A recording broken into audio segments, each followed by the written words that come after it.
Good morning বন্ধু, রাধে রাধে, জয় শ্রীকৃষ্ণ। এই দেখুন আমার মা কি করছে আজকে সকালবেলা উঠে। এই যে আমার মা শাড়িটা আগের বছরে আমার এই শাড়িটা পরে গিয়ে ছিঁড়ে ফেলেছিল, তো এইটাকে এখন আমি রিপু করব না। মায়ের মনটা খুব খারাপ করে রয়েছে। কাল এসে আমাকে বলেছে যে মা তো বিধবা, বলেছে স্কুলে কালকে লাল পাড়ের আর সাদা শাড়ি পরতে বলেছে। মায়ের তো লাল পাড়ের আগের বছরও বলেছিল, সেই কারণে আমি আমার এই নতুন শাড়িটা দিয়েছিলাম। আমার বাবা মরে যাওয়ার আগে আমাকে এই শাড়িটা এক বছর দুর্গাপুজোয় কিনে দিয়েছিল পুজো পাজবে পরার জন্যে। তা আমি খুব কমই পরেছি। এই দেখুন ছিঁড়ে কি করেছে। তাই নাড়ি ভুড়ি বেরিয়েছিল, সেগুলোকে ছিঁড়ে কেটে বাদ দিয়ে দিয়েছি।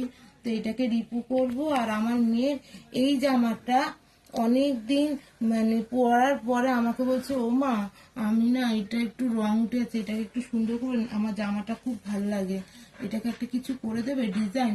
তা আমি আপাতত এইটুকুনি ডিজাইন করেছি, এখানেও তুলবো এখানেও তুলবো। যখন কমপ্লিট হয়ে যাবে তখন বন্ধুরা আপনাদেরকে দেখাবো। তা কেমন হচ্ছে আপনি আমাকে বলবেন আপনারা। আমার মা যেরকম সেলাই করতে জানে না, আমি আমি খুব প্রাউড যে আমার মা এত সেলাই করে। আমি অত জানি না, অত সেলাই আমি সেলাই জানিই না। আমার মা অত সেলাই করে।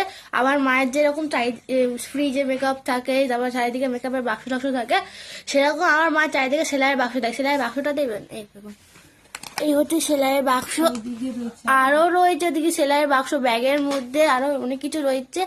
আমি কালকে আমাকে মায়ের যখন মা 6-এ পড়তো তখনকার একটা আসন নিয়ে আমাকে শেখাচ্ছে, দেখ এই ঘর বুনতে শেখাচ্ছে। তারপরও আমি অর্ধেক ভুল করছি, সেজন্য শেখাচ্ছে। আমার মা বকে না, সহজ আমার মা বকে না, দেখাচ্ছে আমার মায়ের ধৈর্য শক্তি অনেক, যার কারণ নাই বলে সত্যি। আর পৃথিবীতে তো ওরকম ধৈর্য শক্তি কারোরই নেই, সবার কষ্ট বোঝে, এই জন্য মায়ের কপালটা এইরকম হয়েছে।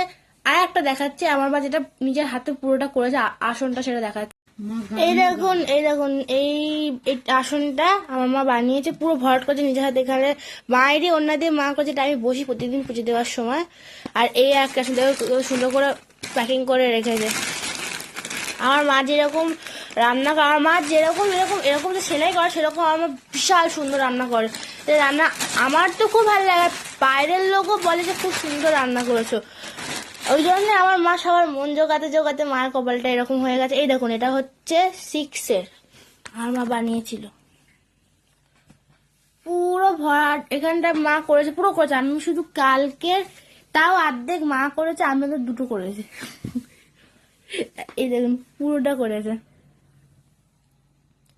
এটা একটা টাট্টু ঘর চলছে একজন, এটা একটা মেয়ে, এটা একটা গাছ আছে। আর ওটা আমি বুঝতে পারছি না। মা বলছে একটা মেয়ে আছে, কিন্তু মেয়েটার হাতে কি আর দেয় না, এটার হাতে কি আছে? মেয়েটার হাতটা দিয়ে এরকম করে দেখাচ্ছে।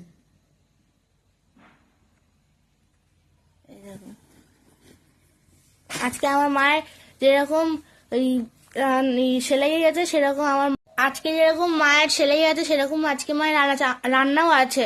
আমার মা খুব সুন্দর সুন্দর গান গায়, যেটা রবীন্দ্রসঙ্গীত বলে, যা পুরোনো যুগের গান বলে, খুব সুন্দর। আমি ভাবি যে মা গানগুলো যাতে কি করে। আমাদের একটা রেডিও তোমার দেখিয়েছিলাম, ওই রেডিওটার মধ্যে যখনই গান দেয়, যেই গান পুরো মানে গানটার আমি কিছু বুঝতেই পারছি না, এরকম গান এত পুরোনো যুগে, এত পুরোনো যুগে সেই গানটা আমার গাছ। আমি তুমি এই গানগুলো শুনেছো কোথা থেকে, তুই জানো কি করে? আর আমার একটা বিশেষ কথা, আমার মা সবাই গলা করতে পারে। এই যে গান যে গায়, পুরো ডিটো লতা মঙ্গেশকর গলা করে। আমি একটু করো কি করে? আমার কাছে তো পুরো ওরকমই লাগে, কিন্তু আমি জানি না। মা বলে হ্যাঁ বলে যায়, বলে সিরিয়াসলি তোমার গলাটা পুরো ওরকম হয়ে যায়, জানি না। তো আমি এখন ঝাড়ু ঠাড়ু দেবো, সেটা দেখা যাচ্ছে আমার মায়ের হাতে। আমি আমার মাকে পেয়ে খুব খুশি, জানি না কে খুশি, কিন্তু আমি বিশাল খুশি আমার মাকে পেয়ে। আমার মা কি রান্না করবে সেটা পরে ভিডিওতে দেখাবো, তোমরা দেখো। আজকে মায়ের মনটা খুব দুঃখ আমার মায়ের। মাকে এইগুলো এই জন্য মাকে এটা সারপ্রাইজ দেবো। মা মুখে বলতে পারছে না যে বনি আমাকে তুই সেলাই করে দে কি কিছু, জানে তো রিপু করবো বললেই তো জানে, তো বলবো হ্যাঁ তুমি খালি ছিড়বে আর আমাকে বলবো খালি এই করে দে ওই করে দে। রিপু করবো, এটাকে আগে এরকম ভাবে মেরে দিয়ে তারপরে এটাকে রিপু করে দেবো, যেন বোঝা না যায় যে শাড়িটা ছিঁড়ে গেছে। জানেন আমার মায়ের কতগুলো উল আছে, মানে এইটা কমপ্লিট করেছে, তারপরেও কত উল আছে এখনো। আমি ওই কালকে এটা দিয়ে মা দেখিয়েছে আমার খুব করছে। এইগুলো খুব মানে সংসারের এই কাজগুলো আমার খুব ভালো লাগে। রান্না করতে আমার খুব পছন্দ। আমি খুব কোনো কাপড় কাচবো, কারোর কাপড় কাচা আমার পছন্দ হয় না, কারোর সবজি কাটা আমার পছন্দ হয় না, মানে নিখুঁত ভাবে কাটে না। আমি খুব বিরিক বিরিক ছোট ছোট করে কাটি। হ্যাঁ, আমার কাটতেই সময় লাগে, রাঁধতে আমার সময় লাগে না।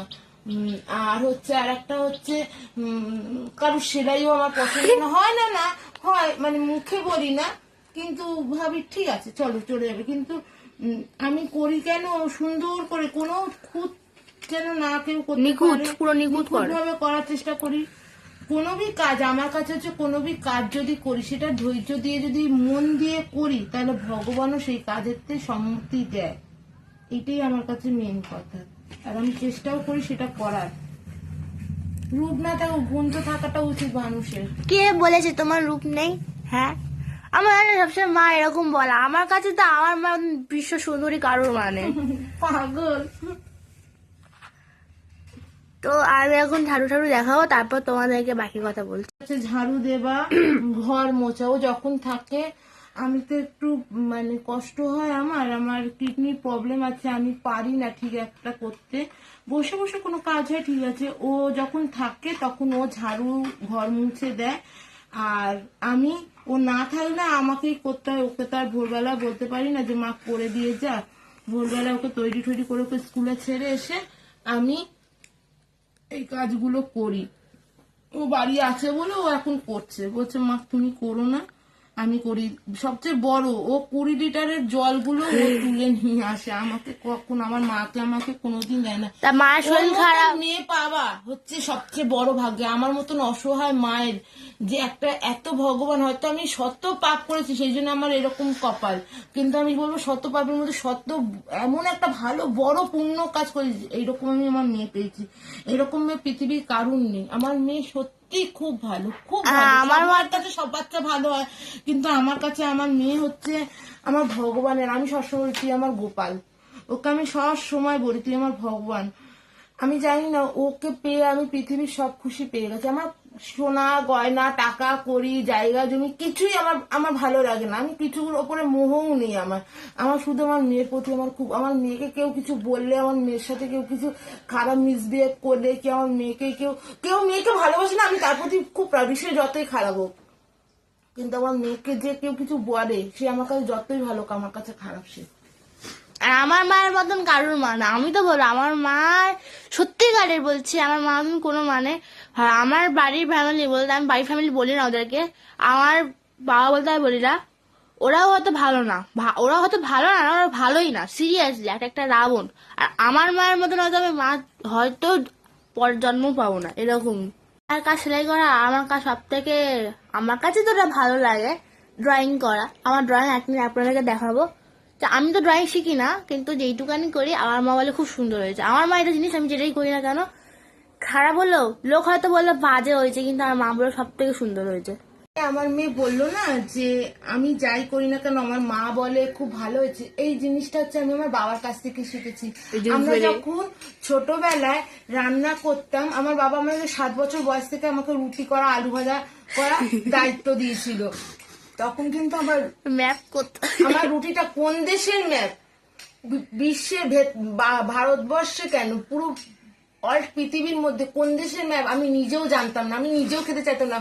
পোড়া কাঠ শক্ত এরকম হতো, আমাকে দিয়ে আটা মাখাতো, আমাকে দিয়ে রুটি আলু ভাজা করাতো, করিয়ে করিয়ে আমার বাবা, কিন্তু আমরা নিজেরা খেতে পেতাম না, আমার বাবা কিন্তু খেত, খেয়ে বলতে কি খুব ভালো হয়েছে। আর আমরা কোনোদিন রান্না করতাম, আমি আমার দিদি কোনোদিন রান্না করলে আমার বাবা কোনোদিন খুব তুলতো না, আমার মা তুলতো। আমার মা আমাদের উপর এরকম একেবারে মানে এই মারে কি এই মারে এরকম অবস্থা হয়ে যেত, কিন্তু বাবা কোনোদিন বলেনি। বাবা বলতো যতক্ষণ না একটা বাচ্চাকে বলবো ভালো হয়েছে ওর কত, ততক্ষণ ওর আগ্রহ হবে না। আজ আমি রান্না আমি বলছি না, প্রত্যেকটা মানুষ এখানে অনেকে খায়, আমার শ্বশুরবাড়িতেও অনেকে খেয়েছে, যারা রাঁধুনি তারাও আমার রান্না খেয়ে, যারা বাইরে বাইরে রান্না করে তারাও খেয়ে বলেছে খুব সুন্দর। এই এই মানে এই ইয়েটা যে আমার মানে এই প্রশংসা শুধুমাত্র আমার বাবার জন্য। আমার বাবা যদি না বলতো ভালো হয়েছে তাহলে আমি কোনোদিন চেষ্টাও করতাম না। আমার বাবার কাছে একটাই কথা ছিল, কোনোদিন বাচ্চাদের মন ভাঙতে নেই, যখন যে যেটা করতে চায় তখন সেটা করে দিয়ে বলতে হয় ভালো হয়েছে। আমার বাবা মানে মারধর করলেও আমার বাবা আমাদেরকে অনেক ভালো ভালো শিক্ষা দিয়ে গেছে, যেগুলো হয়তো কোনো বাবা মা দেয় না। আমার মা বাবা খুব ভালো, আমার বাবা খুব রাগী, কিন্তু আমার বাবা আমাদেরকে এমন এমন শিক্ষা দিয়েছে। তো এখনো যদি ভবানীপুরে যান, নিয়ে যাই কখনো, দেখবেন প্রত্যেকটা মানুষ আমাকে ডেকে কথা বলে, প্রত্যেকটা মানুষ বলে মা কেমন আছে, মা ছাড়া কথাই বলে না। প্রত্যেকটা মানুষ খুব ভালোবাসে, কারণ এটা হচ্ছে আমার বাবার জন্য। কোনোদিন ঘর থেকে রাস্তায় বের করে দাঁড়িয়ে গল্প কারোর সাথে করতে দিত না, তারপরে ঘরের কাজ শেখাতো, মারতো ধরতো, গান গাইতে দিত না, কিন্তু আমাদের গানের গলা ভালো ছিল, গান গাইতে দিত না। আমার দিদিরও গানের গলা খুব সুন্দর, কিন্তু করতে দিত না। আমার বাবার প্রতি এই জন্য আমরা খুব প্রাউডি। দেখো বন্ধুরা, আমি সেলাই করে দিয়েছি। কে বলবে যে এটা সেলাই করা? আমি সেলাই করে দিয়েছি, এবার বুঝতেও পারবে না যে এই যে সেলাই করা। কেউ বুঝতে পারছেন যে এটা সেলাই করা রয়েছে? যেমনকে তেমন করে দিয়েছি। এবার দেখি,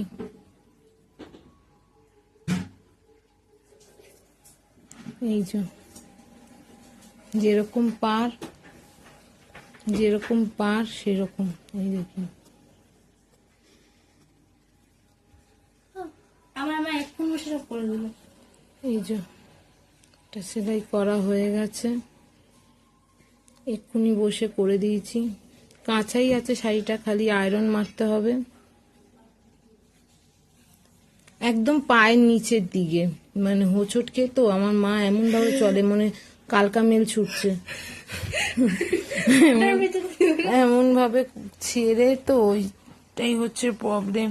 যাই হোক, মা তো এবারে হচ্ছে এই শয়তানের এইটা পালা। এইটা হচ্ছে আমি রান্না বান্না করে নিয়ে তারপরে বসবো, এখন বসে আমার হবে না। ওই আমার সব নাড়ি ভুড়িগুলো বের করছে। তা দেখুন আমার চুলমুলের অবস্থা কি। ঘুম থেকে উঠেই মনে হয়েছে শাড়ি সেলাই করতে হবে, মায়ের মন খারাপ, তা কিচ্ছু করে উঠতে পারছি না। ঘুম থেকে উঠেই আগে এইটা নিয়ে বসেছি আমি। আগে একে উদ্ধার করব, একে আয়রন বাইরন করব, একে ফ্যানটা লুক দেব, তারপরে আমার সব যাবতীয় কাজ। ফ্যানটা লুক সেটা আমি জানি, আমার গাইসরা জানে কি, সেইটা দেব, তারপরে কি আমি আর শান্তি। এবার আমি অনেক কাজ আছে, আমার অনেক কাজ। কি করব? সকাল বেলায় বসেছে সেলাই নিয়ে। যা গিয়ে স্নান কর। তো গাইস এখন দেখুন আমার মা রান্না করছে। কি কি রান্না করছে? কি রান্না করছে? লাউ বড়ি দিয়ে হচ্ছে, বেগুন দিয়ে, এই দেখুন লাউ হচ্ছে, লাউ বেগুন, লাউ বড়ি দিয়ে, আর ওখানে বেগুন কাটা দিয়ে, এই যে কাটা ওখানে তরকারি হচ্ছে, আর এই যে টমেটো পেঁয়াজ, টমেটো আলু বড়ি। তো রান্না হয়ে গেলে দেখা হবে।